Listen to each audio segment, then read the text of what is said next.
മലങ്കര സഭയിലെ നവീകരണം. Reformation in the Malankara church. യേശുക്രിസ്തുവിൻ്റെ 12 ശിഷ്യന്മാരിൽ ഒരുവനായ വിശുദ്ധ തോമാസ് ലീഹായാൽ സ്ഥാപിതമായ സഭയാണ് മലങ്കര സഭ. ആകയാൽ നിങ്ങൾ പുറപ്പെട്ട് പിതാവിൻ്റെയും പുത്രൻ്റെയും പരിശുദ്ധാത്മാവിൻ്റെയും നാമത്തിൽ സ്നാനം കഴിപ്പിച്ചും ഞാൻ നിങ്ങളോട് കൽപ്പിച്ചതൊക്കെയും പ്രമാണിപ്പാൻ തക്കവണ്ണം ഉപദേശിച്ചും കൊണ്ട് സകല ജാതികളെയും ശിഷ്യരാക്കിക്കൊള്ളുവീൻ.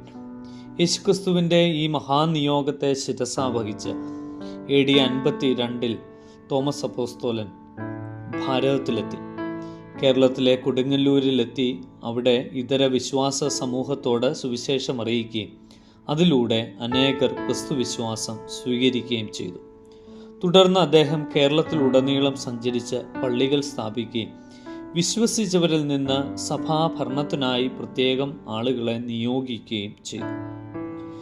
തുടർന്നുള്ള കാലഘട്ടങ്ങളിൽ കേരളത്തിലുണ്ടായ കുടിയേറ്റങ്ങളും ഭാരതത്തിലുണ്ടായ വിദേശ ആധിപത്യങ്ങളും മലങ്കര സഭയുടെ വിശ്വാസ ആചാര അനുഷ്ഠാനങ്ങളിലും ഭരണക്രമങ്ങളിലും പല മാറ്റങ്ങൾ വരുത്തി.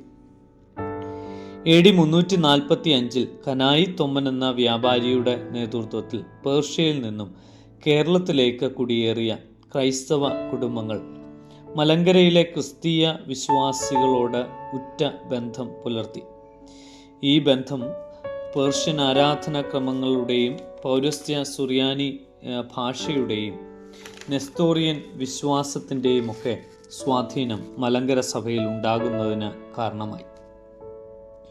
1498 പോർച്ചുഗീസുകാരുടെ വരവും ആധിപത്യവും കച്ചവടവും അധികാര കയ്യേറ്റവും മാത്രം ലക്ഷ്യം വെച്ചുള്ളതായിരുന്നില്ല. പിന്നെയോ റോമൻ കത്തോലിക്ക വിശ്വാസ പ്രചരണവും അവരുടെ പ്രധാന ലക്ഷ്യങ്ങളിൽ ഒന്നായിരുന്നു. 1599 ഉദയം പേരൂർ സുന്നഹദോസ് റോമൻ കത്തോലിക്ക വിശ്വാസത്തെ മലങ്കര സഭയിൽ അടിച്ചേൽപ്പിക്കുന്നതിന് പോർച്ചുഗീസുകാരെ സഹായിച്ചു.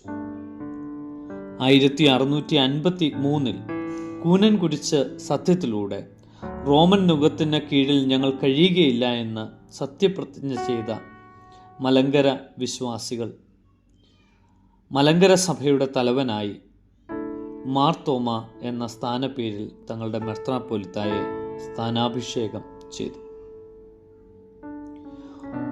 ഈ ഒന്നാം മാർത്തോമായുടെ കാലത്ത് അന്ത്യോക്യൻ സഭയുമായിട്ടുള്ള ബന്ധം ആരംഭിക്കുകയും യാക്കോബായ വിശ്വാസം മലങ്കര സഭയിൽ ശക്തിപ്പെടുന്നതിന് കാരണമാവുകയും ചെയ്തു.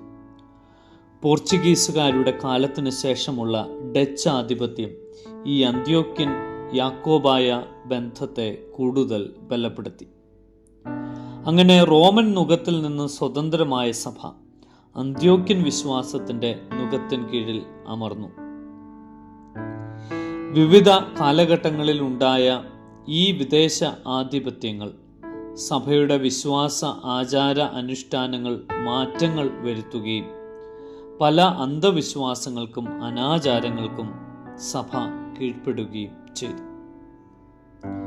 എന്നാൽ 19-ാം നൂറ്റാണ്ടിൻ്റെ ആരംഭത്തിലുണ്ടായ ബ്രിട്ടീഷ് ആധിപത്യം ഈ അനാചാരങ്ങളുടെയും അന്ധവിശ്വാസങ്ങളെയും ഒക്കെ പറ്റിയുള്ള തിരിച്ചറിവുകൾക്ക് സഹായമായി എന്ന് വേണം ചിന്തിക്കുവാൻ.